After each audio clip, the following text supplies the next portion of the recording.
J'ai 15 ans et j'ai décidé de changer ma vie. On nous vend beaucoup le développement personnel comme un peu la solution miracle.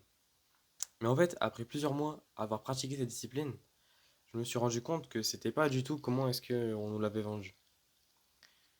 Bah, déjà, quand je voyais les vidéos, je pouvais pas m'imaginer qu'en fait, quand on a grandi dans une ville ou même avec une famille qui nous soutient pas forcément dans nos projets et qui sait pas de comprendre pourquoi est-ce qu'on souhaite changer, bah, les choses vont être beaucoup plus compliquées. Et encore plus quand on a 15 ans. Pendant longtemps, sur Internet, je voyais des gars qui avaient tout pour eux. Ils avaient des amis, une famille pour les soutenir, il y avait le matériel, et bah, tout est si facile. Ils avaient des bonnes notes, ils faisaient du sport, et même de l'argent.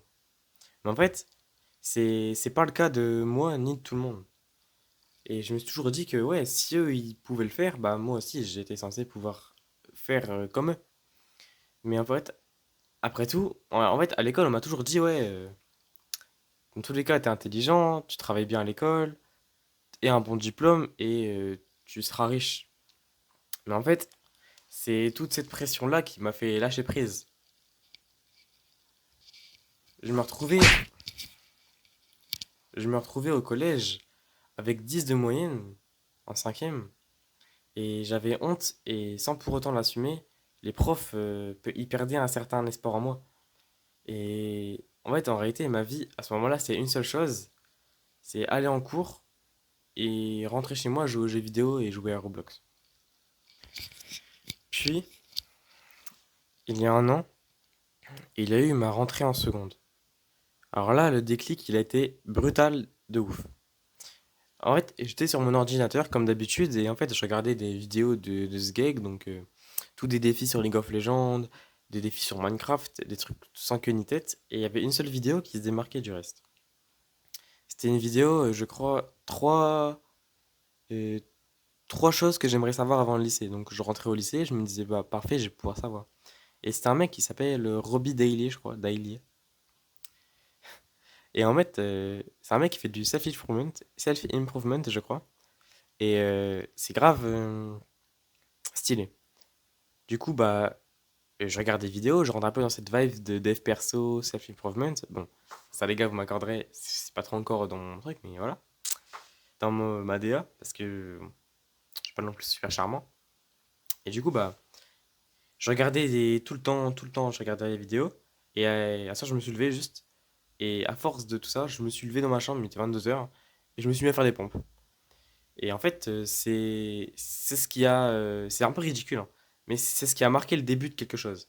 Parce que c'est là que j'ai compris qu'en fait, le changement, ça se fait par un déclic. Et là, ça a été le déclic. Et du coup, bah, pour la première fois depuis des années, je voulais vraiment changer ma situation. Depuis cette rentrée, même si j'avais toutes mes idées en tête, j'ai commencé à faire du sport que depuis janvier. Bah, de janvier de. J'ai commencé à faire du sport depuis seulement janvier de cette année. Avant ça, en fait, je faisais tout pour cacher mon corps et j'avais honte jusqu'au jour où, en fait, à force de travail, en fait, je me cachais depuis janvier. Je faisais juste des tractions strain, des pompes dans mon coin, des variations de pompes. Et à un moment, en fait, forcément, bah, à force d'en faire, mon père, il a remarqué ça. Il a dit, ah, mais tu fais pas du sport, toi? Et je dis, bah, si, si. Et en fait, bah, là, la gêne avait disparu. Et du coup, c'était en mars, non, en avril. Et depuis avril, milieu avril, j'ai commencé le street workout. Donc, faire du sport dans la rue, donc sans matériel de musculation. Je ne prétends pas avoir toutes les réponses sur le sujet, mais après plusieurs mois à essayer de changer ma vie, il y a certaines choses que j'aurais aimé savoir quand même bien plus tôt. Déjà, c'est difficile d'être le seul de son entourage à faire du développement personnel. Parce que sur Internet, on voit beaucoup d'ados qui ont une aisance familiale incroyable.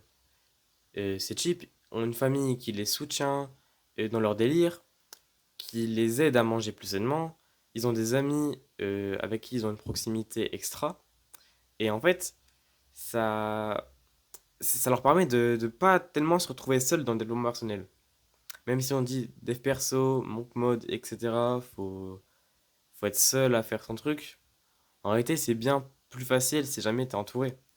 Et en fait, en gros, je dirais qu'ils se retrouveraient pas gênés de faire ça, comparé à certaines personnes qui justement se retrouvent jugées.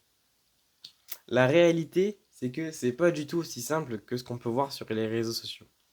En fait, que ce soit au niveau de la prise de muscle ou même du mental qu'il faut avoir dans le développement personnel, en fait, c'est quand on a personne du tout autour de nous pour soutenir dans notre projet et du développement personnel, en fait, quand on a 14 ou même 15 ans, c'est super compliqué de se lancer dedans. En fait, même au début, je voyais plein de jeunes et tout ça qui avaient une vie parfaite. En fait, je me demandais surtout qu'est-ce que j'ai raté? Pourquoi est-ce que moi, je ne suis pas comme ça?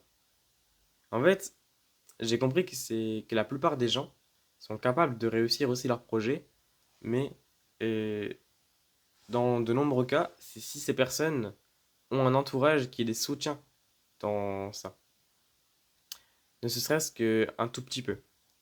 En fait, c'est compliqué à résoudre parce que lorsque, comme moi, on est au lycée, la plupart des gens ne nous soutiennent pas du tout dans nos projets et n'ont pas les mêmes du tout ambitions que nous.